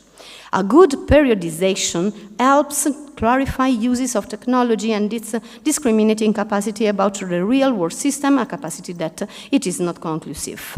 The philosophy of nature was required to find new solutions to adapt the technological result to cosmological knowledge. The ontological revolution changed the nature of the heavens, but it first changed the status of the science that had initiated the scientific revolution, namely astronomy. This discipline had to profoundly modify its aims and the interpretation of its results. The old approach, still expressed in Riccioli, had shown all of its finest potential, resilience, and profound rigor. It had undoubtedly dominated for centuries the ancient approach. Ancient astronomy produced refined kinematic descriptions summarizing trajectory, velocity, positions with descriptive power. However, kinematics itself had to be surpassed. The new science needed dynamics to justify the new world opened by the telescope. Models of the cosmos were powerful algorithms to which new algorithms had to be added. At the beginning, I opened by speaking of the practice of doubt and established praxis leading to the clash between old and new worldviews. The slow synthesis between transformed practice and new certainties radically changed the approach to the science of the even. The change was slow, and doubts coexisted with certainties for a long time. Since the lack of physical proofs, it was impossible to establish a definitive theory. The approximation of many solutions and the complexity of the intertwining of many levels of knowledge is at the core of the revolution. From the side of the loser geocentricists, the scientific revolution shows how reality is always challenging for science. Science reveals its rigorous methodology, open to criticizing idea, but bound to the fruit of collective work. Clavius knew he has lost and invoked the work of future astronomer Riccioli guessed his theory will be overcome but strongly resist. I want to think that this is the most authentic legacy of those who practice science, the awareness of not defending their truths, but on the contrary, of being relative to a time that only if it is open to tomorrow does it bear fruit, as the history of science inevitably shows. Grazie mille.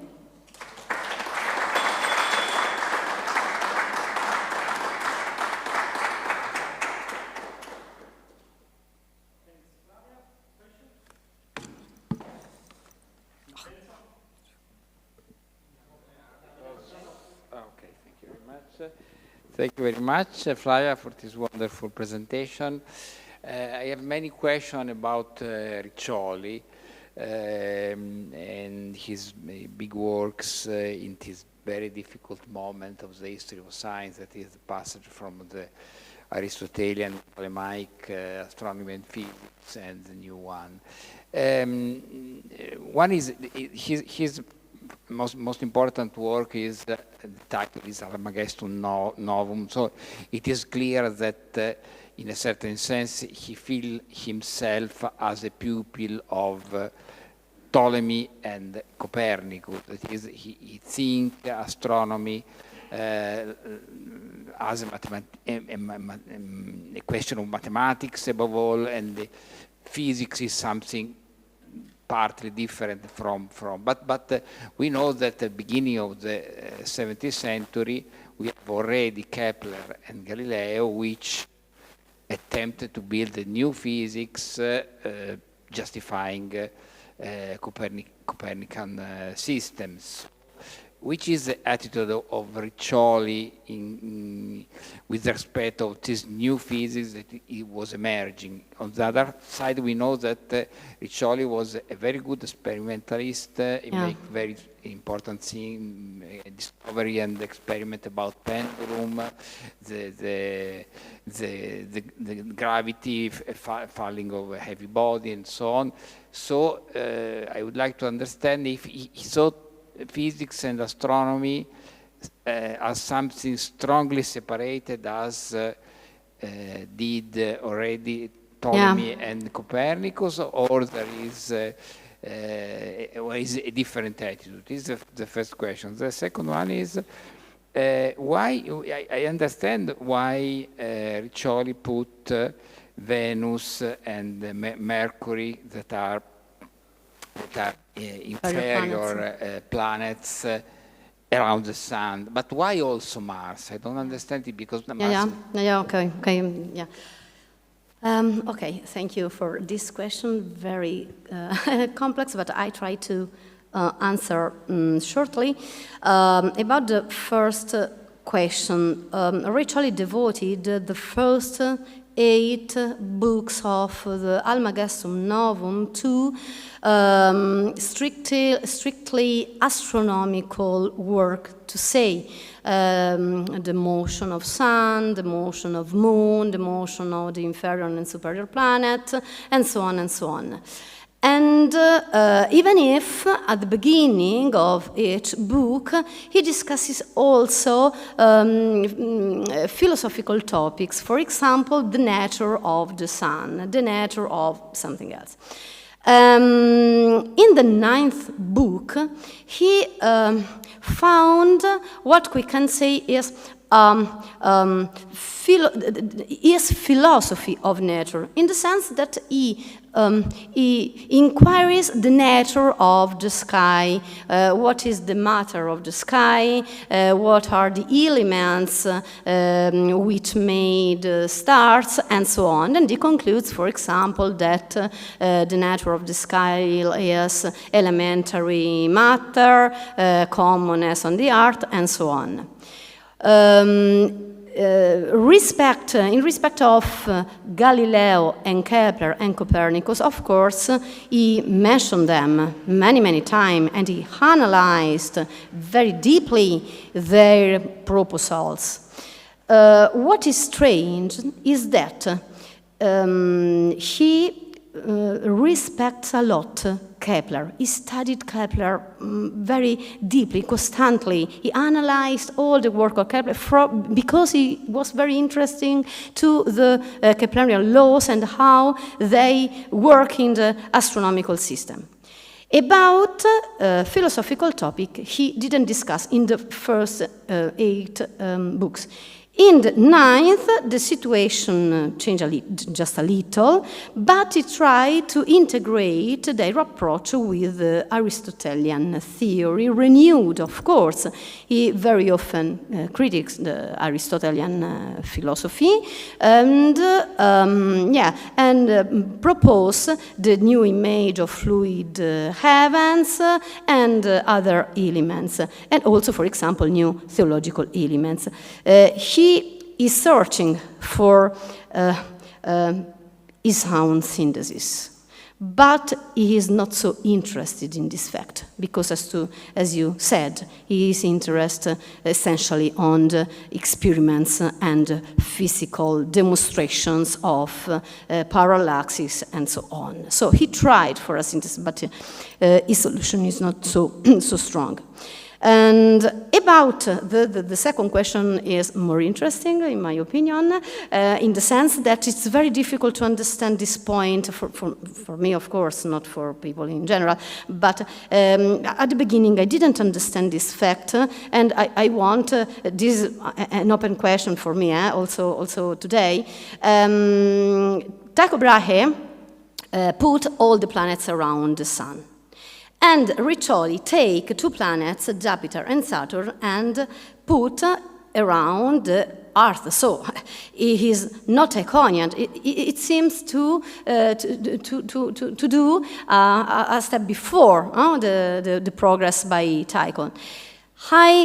I'm quite sure that it depends on the data that he had about Jupiter and Saturn and about their apparent magnitude and the position in respect to the Sun. This is but he is not so sure because in Astronomia Reformata the situation changed a little. This depends exclusively on observational data based on his research and the research of his community of Jesuits, of fellows.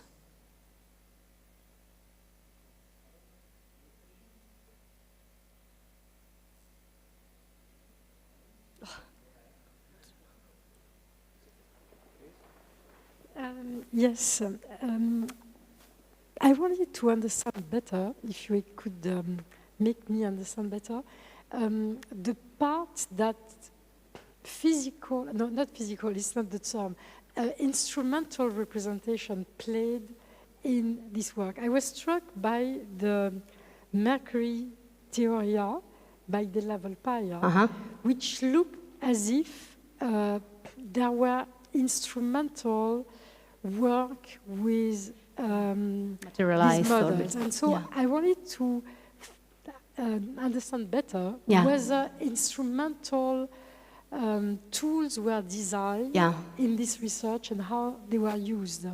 Okay. Thank you very much for this interesting question. Of course, with La Volpaia, we are in the first phases of the scientific revolution, so before the Galilean discovery, and I want to add that he based his work on the Feuerbach and the trigonometry. The idea is to produce one instrument to materialize that orbit, and this is a very precious passage into the history of astronomy because you have one instrument for one model with the Theoriche, and the question is if we can use also the spheres, not only in descriptive, with an descriptive aim, but also with an instrument to make calculations. So we must consider that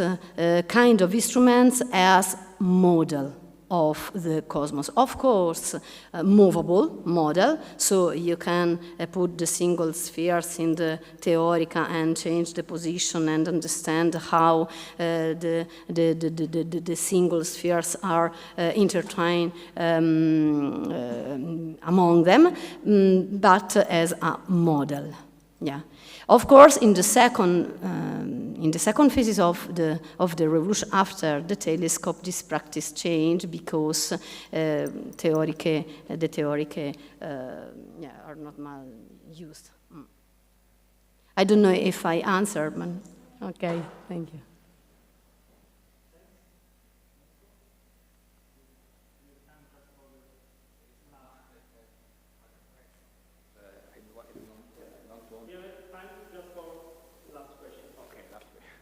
If someone prefer to ask something, I have already posed the question. No one. Okay, and my curiosity is about eccentricity. So I understood that Riccioli orbits are circular because he don't like, in general, Kepler approach, and so to justify the elliptic appearance of these orbits, he must introduce eccentricity. And you show also a particular kind of eccentricity. So my question is, but I don't know, I cannot imagine the answer. We know that we can represent each kind of periodic motion through harmonics, that is sinus and cosinus, and so because there are the famous decomposition theorem by Fourier. And I wonder, is there some difference between putting the epicycle of the orbit of the planet, or from an algebraic point of view, or are exactly the same from the point of view? Yeah, okay. Our assumption must be that in each model you can have a different combination of eccentricities or variation of radius in the case of Riccioli, and so on. Why this difference? The result of this different combination is generally the fidelity to stay on the observational data. So, Riccioli, for example, chooses a method made of this oscillation of the eccentric point and the variation of radius because on the basis of the astronomical table and this data. Generally, some simplification, some approximation are introduced also to avoid the inclination of the orbital plane, because in the case, for example, of the use of the epicycle, you must suppose the inclination of the orbit of the epicycle to justify some irregularities on the sky. And this is an example, but consider that you have a very long list of cases as this. So there is a unique answer to your question, but you must check for each planet or for each celestial object what is the kind of question that you are using inside the construction of the model. But it is very complicated to use. For example, in Copernicus, there were some approximations as that of the orbit, and not Kepler, but above Newton will solve definitively this problem.